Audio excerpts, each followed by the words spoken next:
when every escape seems closed, when fear rides on the horizon, faith must choose to stand still and believe. This is the story of a people trapped between an army and a sea, and a God who turns impossibility into deliverance. For 3 days, the Israelites had journeyed, led by a pillar of cloud by day and a pillar of fire by night. Freedom, once a distant dream, was now a tangible reality. They tasted it in the dusty air, felt it in the ache of their own 2 feet, walking away from centuries of bondage. But freedom is rarely a straight path. It often leads through the wilderness, testing the very core of one's resolve. As they reached the shores of the Red Sea, a vast, impassable expanse of water, a chilling realization dawned upon them. They were trapped. The sea barred their way forward, and the desert offered no escape to the sides. It was then that the ground began to tremble. A low rumble grew into the thunder of 600 of the finest chariots in Egypt, helmed by Pharaoh himself. The king, his heart hardened by regret and rage, had come to reclaim his slaves. Panic erupted like a wildfire. The cries of a terrified people filled the air, their newfound hope turning to bitter despair. They turned on Moses, their voices sharp with accusation and fear. "Was it because there were no graves in Egypt that you brought us to the desert to die? What have you done to us by bringing us out of Egypt? Didn't we say to you in Egypt, 'Leave us alone. Let us serve the Egyptians'? It would have been better for us to serve the Egyptians than to die in the desert." Behind them, the sound of war. Before them, the roar of the sea. And in between, the test of faith. Imagine standing in that moment. The dust of the approaching army stings your eyes. The salty spray of the impassable sea dampens your face. Hope feels like a fool's errand. It's a feeling many of us know well, being cornered by circumstances with no logical way out. But in the heart of that storm, Moses stood.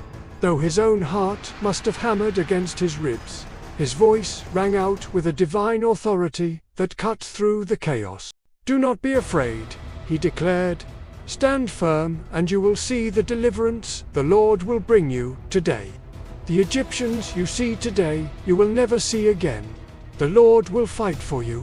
You need only to be still in the face of an advancing army, with a sea at your back." This command seems insane. Every instinct screams to run, to fight, to do something. Yet, this was God's instruction. It was a call to cease striving and to witness his power. As Moses obeyed, the pillar of cloud that had guided them moved. It shifted from before them to behind them, settling between the camp of Israel and the camp of the Egyptians. To the Israelites, it was a pillar of light, illuminating their path in the darkness.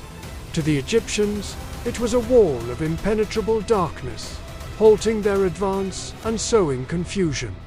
All night, the 2 armies were held apart, separated by a miracle of light and shadow.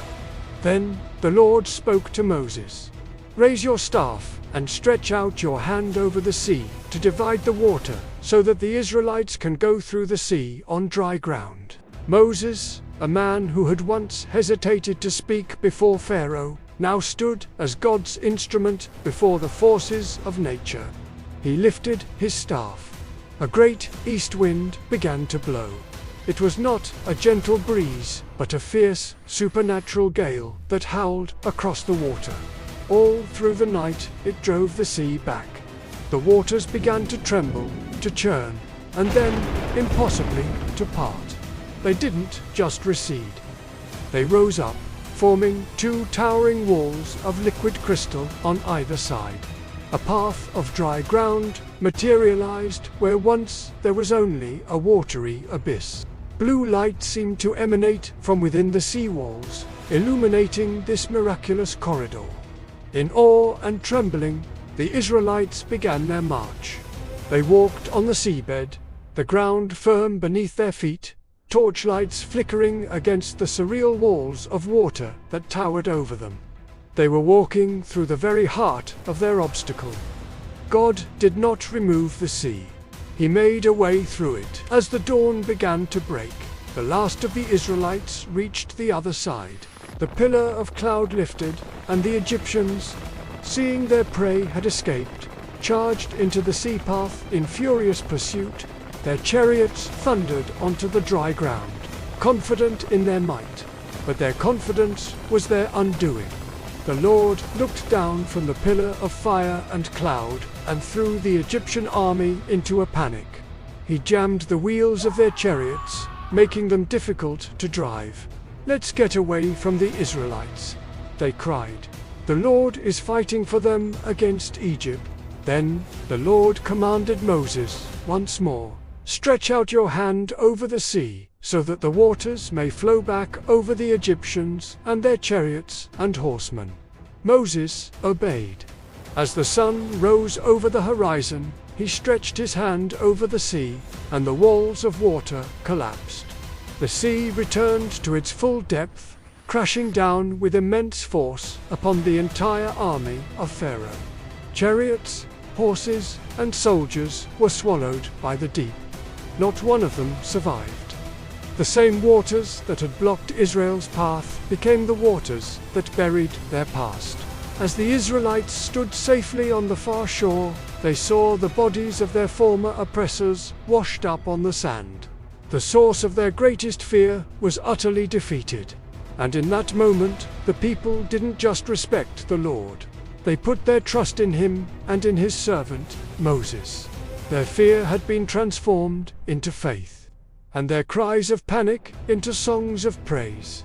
This epic story, frozen in time, holds profound lessons for our own lives, especially when we find ourselves trapped between our own armies and seas. First, God's delays aren't denials. When the Israelites were trapped, it seemed God had led them to a dead end. But he was not late. He was setting the stage. He was positioning them to see a miracle so grand, so impossible, that their faith would be forged in fire and water. When you feel stuck and God seems silent, remember he might be preparing a backdrop for a breakthrough you could never have orchestrated on your own. Second, true faith often requires stillness before strength. Moses told the people, "Stand still and see the salvation of the Lord." In our culture of hustle and self-reliance, the hardest thing to do is often nothing. We want to fix, to control, to find our own way out. But sometimes, the greatest act of faith is to stop fighting in our own strength, to quiet our anxious minds, and to create space for God to work. Stillness isn't passivity, it's a posture of profound trust. Third, God makes a way through, not always around. The Israelites probably prayed for a boat, a bridge, or for the Egyptian army to simply turn back. They never imagined a path through the sea itself. So often we pray for God to remove our problems, the difficult job, the painful relationship, the financial strain, but more often, his plan is to walk with us through the trial, strengthening us and revealing his power in the midst of it. He doesn't always remove the sea. He parts it for us to cross. Fourth, your fear today can become your testimony tomorrow. The Red Sea was the source of Israel's deepest terror. The very next day, it became the centerpiece of their victory song. That very thing that terrifies you now, the challenge that seems insurmountable, could one day be the core of the story you tell to encourage someone else. Your valley of fear can become a mountain of testimony, showcasing God's faithfulness not just for you, but for all who hear it. Finally, remember that the victory belongs to the Lord. Moses didn't part the sea, God did. Moses was simply the willing vessel. We are called to be obedient, to lift our staff of faith, but the power that parts the waters is not our own. It's a humbling and liberating truth. You don't have to have all the strength or all the answers. You just need to trust the one who does. And he still parts impossible seas today. When life corners you between your fears and your faith, remember this moment on the shores of the Red Sea. Remember the pillar of fire, the howling wind, and the path that appeared where there was no way. The same God who split the sea for a terrified nation is with you now. He is a master of making a way where there seems to be none. He will fight for you. You need only to be still. Thank you for joining us on this journey. If this story resonated with you, please consider liking this video and subscribing to our channel for more content that explores the depths of faith. We'll see you next time.